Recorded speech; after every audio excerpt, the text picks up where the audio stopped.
This is a Pecha presentation. Pecha is a Japanese concept consisting of 20 minimalist slides, 20 seconds per slide, and no more than 6 minutes and 40 seconds for the entire presentation. My name is Kathy Hansen. As you'll see later in the presentation, one of my major research areas is storytelling, and one kind of story that really interests me is the Who Am I story. So this is a brief story of who I am. I was born a long time ago, and I would like to think that I am the same happy, twinkly, positive person that I was at about age 1. I have spent most of my life in two places, New Jersey and Florida, about 2/3 in New Jersey and 1/3 in Florida.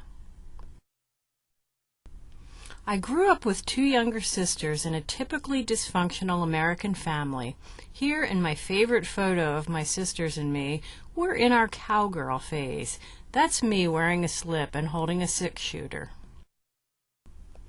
I grew up extremely committed to education. It was understood that I would go to college and excel in school so I could get there. When I took my SATs, the form asked me about my educational aspirations, and as you can see on my score sheet, I indicated doctorate. However, my road to even getting my bachelor's degree was long and winding, with a number of obstacles along the way. It took me 19 years to get my degree, interrupted by family, career, and a few mistakes.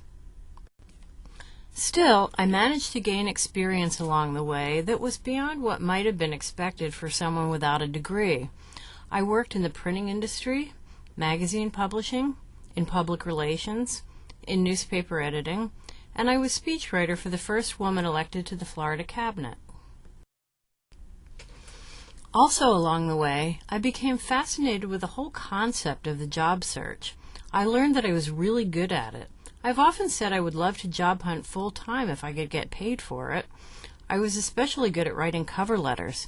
Employers would sometimes call me up just to compliment my cover letters. That fascination with careers led me to start writing popular press books. My first one was on cover letters, and I've written 6 since 1990. I have 3 coming out this year, a revised edition of A Foot in the Door, a book on executive resumes, and a book on study skills. Finally, I got my bachelor's degree at Stetson University in Florida, where my husband was now teaching. For about 3 years after graduation, I worked in various administrative jobs at Stetson, in the art department, for the provost, and in the admissions office. One day a colleague in the management department suggested I be great at teaching the department's problem child class, business communication. In fact, I got that job, but my first semester I was a terrible teacher. My students tended to look like this, because I basically stood in front of the class and read my notes. But as terrible as I was, I had a student named Ted who saw something in me. He thought I was a good teacher. He encouraged me to keep at it. So because of his encouragement, I persisted even though most students thought I was awful.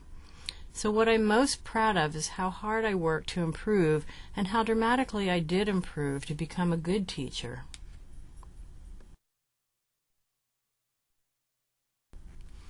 So before long, my students looked more like this. In fact, these are my students, engaged, interactively participating, and often working in small groups. I left teaching after 4 years because I did not have an advanced degree.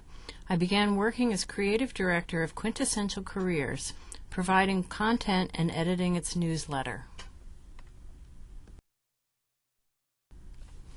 At the same time, I also began an entrepreneurial venture, a resume writing service that was a spin-off of Quintessential Careers. It was successful but very isolating, as I worked from home and didn't see people. I knew I wanted to someday get back into teaching, so midway through the years I had my business, I entered a doctoral program. Early in my program, while taking an organizational behavior class, I got interested in postmodernism, which led me to a concept I'd never heard of but was instantly drawn to, organizational storytelling. In fact, my dissertation was about storytelling in the job search, and I wrote both a traditional dissertation and a popular press book on the subject. My dissertation was an intersection among organizational entry, organizational change, and organizational storytelling. A major premise was that arguably the ability to handle change is the most important skill you can have in an organization.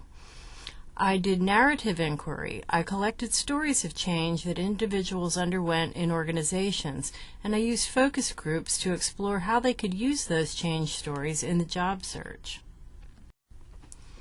Toward the end of my PhD program, I got an unexpected opportunity to return to teaching at Stetson, where I began to integrate storytelling into the classroom. My students and I explored Who Am I stories. We talked about how to express values with stories. We explored how to spark change with stories, and we looked at storytelling in the job search. We also played a fun game called Pitch a Story that stimulated students. Here are my research interests. They are diverse, yet focused, since I'm especially interested in intersections among these interests. Having diverse interests also opens me up to collaborating with colleagues. My research interests include, of course, storytelling, organizational change, teaching and learning, virtual teams, entrepreneurship, career development, and intuition. Where will the next chapter in my story take me? My hope is to continue educating and pursuing my passions through writing, conducting research, and teaching. I want to touch people's lives and help them tell their stories in many wonderful and empowering ways.